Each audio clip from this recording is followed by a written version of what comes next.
तर हे 200i minus 200i cancel, त्याच्यानंतर 250 मायनस 70 म्हणजे 180 j cap and 125 K cap, आणि पलीकडे 15 के कॅप केल्यानंतर प्लस होणार, that is 140 plus 140 k cap, 125 plus 15 that is 140 is equal to काय राहणार, 4 φ2 बार राहणार.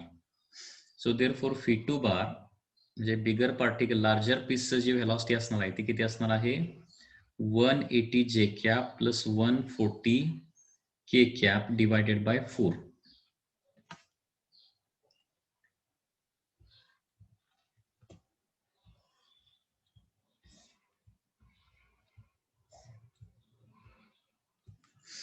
So φ2 bar is equal to answer येणार आहे 4 ने डिवाइड केल्यानंतर 45 i cap plus 35 j cap metre per second. That is your answer. या problem मध्ये कोणाला काही डाऊट आहे का?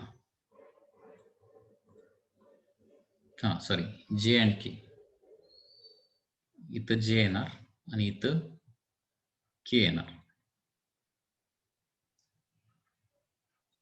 जे अँड के. आणि याची जर मॅग्निट्यूड काढायची असेल, समृद्धी पाटीलनं मॅग्निट्यूड पण काढली आहे.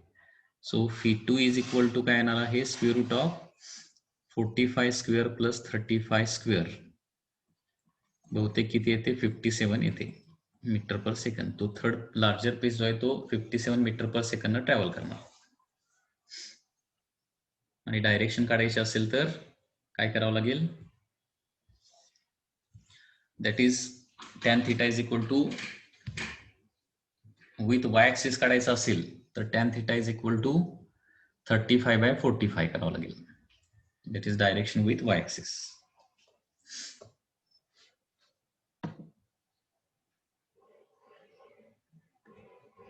लक्षात आलं?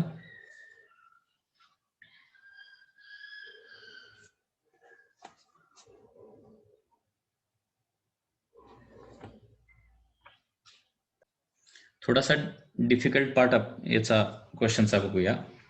अ bomb of 1 kg is thrown vertically up. काय दिलंय बघा, a bomb is thrown up vertically, okay, with 100 meter per second. Bomb of 1 kg असं दिलंय इथं, 1 kg 100 meter per second. After 5 second it explodes into 2 parts.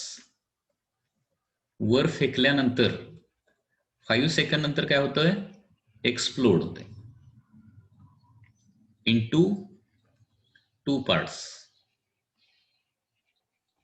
explodes into 2 parts.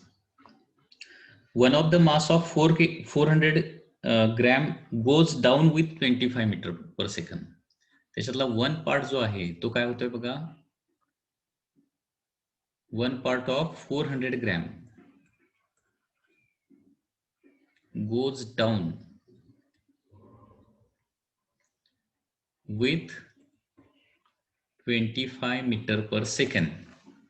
तर what will happen to the other part, म्हणजे velocity of other part काढायचं आहे. velocity of other part.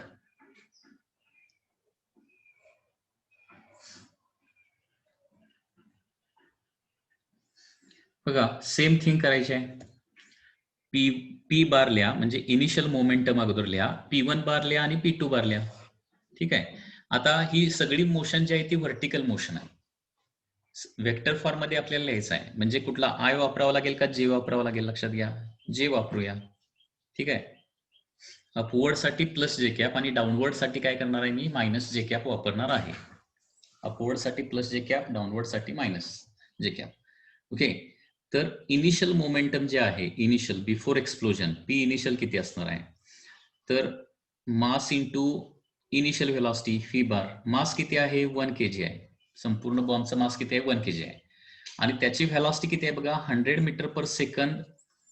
100 meter per second velocity घ्यावी लागेल का, जरा ही एक महत्वाची गोष्ट इथं आहे. A bomb is thrown up with velocity 100 meter per second and after 5 second it is going to explode.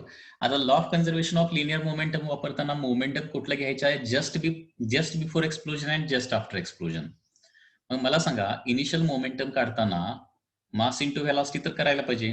मास तर 1 kg आहे, तर व्हेलॉसिटी 100 घेऊन चालेल का किती घ्यावी लागेल, जरासा विचार करून सांगा. जस्ट बिफोर एक्सप्लोजन त्याची व्हेलॉसिटी 100 असेल का? म्हणजे इथं combination of motion in 1D आहे. बॉडी वर फेकल्यानंतर काय होतं, 5 सेकंड नंतर ते एक्सप्लोड होणार आहे. व्हेलॉसिटी किती घ्यावी लागेल, जरा विचार करून सांगा. Prasad, you are correct. Siddhi, less than 100 म्हणजे किती? अरे वर फेकलेल्या ऑब्जेक्टचं लगेच तोंडी कॅल्क्युलेशन यायला पाहिजे. एखादा ऑब्जेक्ट वर फेकला तर काय होतंय, त्याची व्हेलॉसिटी काय होते?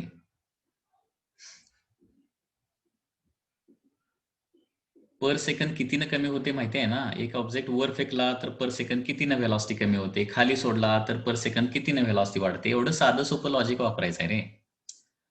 ओके, 10 लक्षात घ्या. 10 एखादा ऑब्जेक्ट वर फेकला ना, त्याची व्हेलॉसिटी पर सेकंड 10 न कमी कमी कमी होत जाते. मग 5 सेकंड नंतर कितीनं कमी झालेली असणार, 50 न कमी झालेली असणार. किती शिल्लक राहिलेली असणार, 50. 1 into 50. आणि डायरेक्शन काय असणार आहे, जे कॅप असणार ना, plus j cap, upward direction.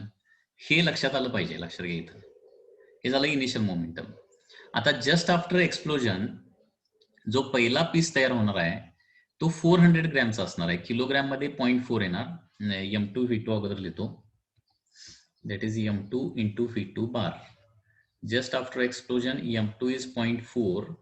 त्याची व्हेलॉसिटी दिली आहे त्यांनी 25 दिले, 25. त्याला काय डायरेक्शन काय लिहू मी, मायनस जे कॅप. एक्सप्लोजन नंतर खाली निघालाय तो, goes down with 25 metre per second.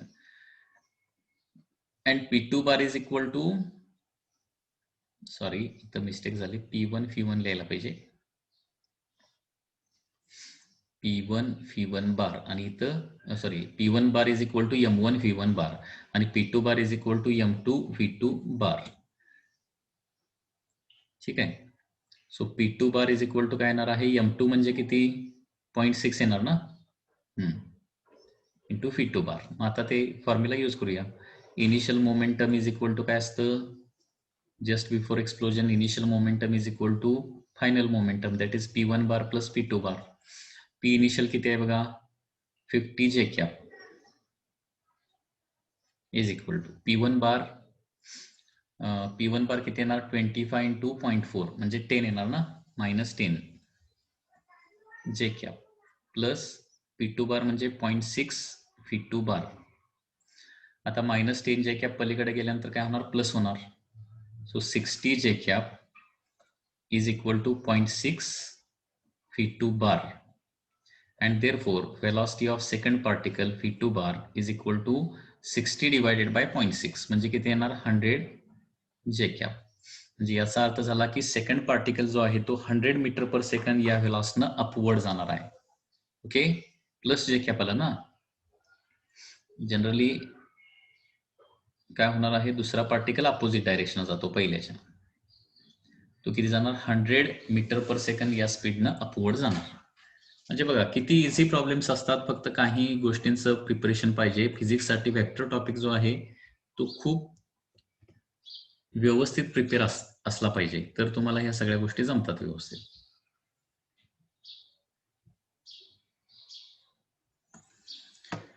Any doubt in this case?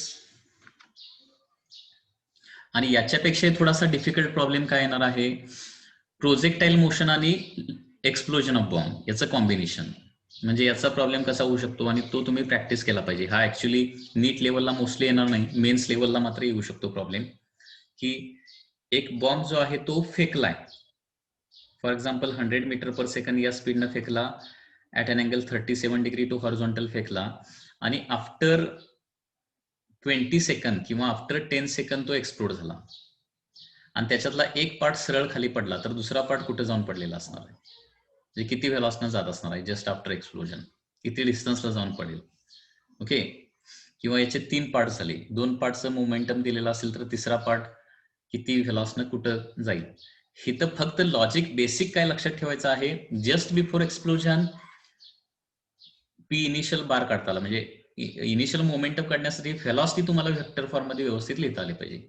Just before explosion velocity किती असेल हे तुम्हाला काढता आलं की तिथं बाकीच्या तर गोष्टी दिलेल्या असतात. पार्ट्सची व्हेलॉसिटी तुम्हाला कुणीकडे जातो हे दिलेलं असतं. ओके, त्याच्यावरून सेकंड पार्ट म्हणजे फर्स्ट पार्ट सेकंड पार्ट त्यांच्या व्हेलॉसिटी लिहिता येतात आणि त्याच्यावरून काय करू शकताय तुम्ही